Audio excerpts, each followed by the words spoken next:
2023-yilda katta haj navbatga turgan edim. Mana shu navbat kelish oldidan Qur'on maktabiga qatnadim, 3 oylik kurslarni tugatdim. O'sha tugatgan kuni bizlarga o'sha qori domlalarimiz o'qiganligimiz to'g'risida guvohnomalar berdi. O'sha guvohnomani olib keldim uyga. Kelganimdan menga shunday so'rovnoma keldi. Sizning katta haj navbatingiz keldi. Tayyorgarligingizni ko'ring, hojona deb keldi, lekin men judayam o'zimni boshqacha his qildim-da. Shunaqangi ko'zlarimdan quvonch yoshlarim chiqdi. Xuddi menga Allohning tuhfasi bo'lganday bo'ldi-da. Bu yoqdan sertifikat beryapti, bu yoqdan menga xabar kelyapti-da o'sha narsa. Menga Alloh taolo mana shu Baytullohga chaqirganidan men xursandman. Allohim hammani mana shu O'zbekistondagi, yurtimizdagi mo'min muslimalarni hammasini o'z Baytullohga chaqirsin. Har doim yurtimiz tinch bo'lsin. Hammasidan ham prezidentimiz bo'lmish Shavkat Miromonovich Mirziyoyevga kattadan katta rahmat aytaman. Men shu kishilarning sharofati bilan undan oldin umra ziyoratlariga ham borganman.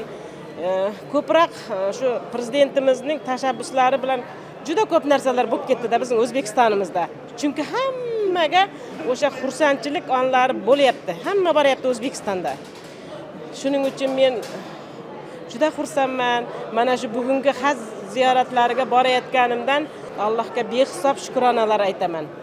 Allohim mana shu O'zbekiston xalqimizga Qur'oni Karimning harflari barobarcha halovat bersin, so'zlari barobarcha karomat bersin, oyatlari barobarcha saodat bersin, suralari barobarcha sog'lik bersin, qoralari barobarcha mag'firat bersin. Allohim hammalarimizning yuzlarimizda yorug' qilsin, mushkullarimizni oson qilsin, martabalarimizni ulug' qilsin. Bizning orqamizdan o'g'illarimiz, qizlarimiz, nevaralarimiz, jamiki hamma qarindosh urug'imni Allohim chaqirsin. Men mana shunday Baytullohga borayotganimdan juda ham xursandman. Shavkat Miromonovich Mirziyoyevga alohida rahmatimni aytaman. Avvalambor Allohim mabrur hojonalar bo'lib kelishdi. Allohim bizlarga nasib qilsin. Ilmli, ham dunyoviy ilm, ham diniy ilm olishini xohlayman. Mana shu yoshlarimizning. Shuning uchun men bularga duo qilaman. Allohim rizqlari osmonda bo'lsa pastga tushirsin. Yerda bo'lsa yuqoriga chiqarsin.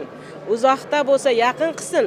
Oz bo'lsa ko'paytirsin, ko'p bo'lsa barakotli qilsin. Allohim hammamizning rizqimizni keng va barakotli qilib bersin. Mana shu O'zbekistonimizni har doim tinch, musaffo holatda ko'rishni men xohlayman. Yana qaytishda mana shu tinch, eson, mana shu bolalarim bag'riga qaytib kelishni istayman.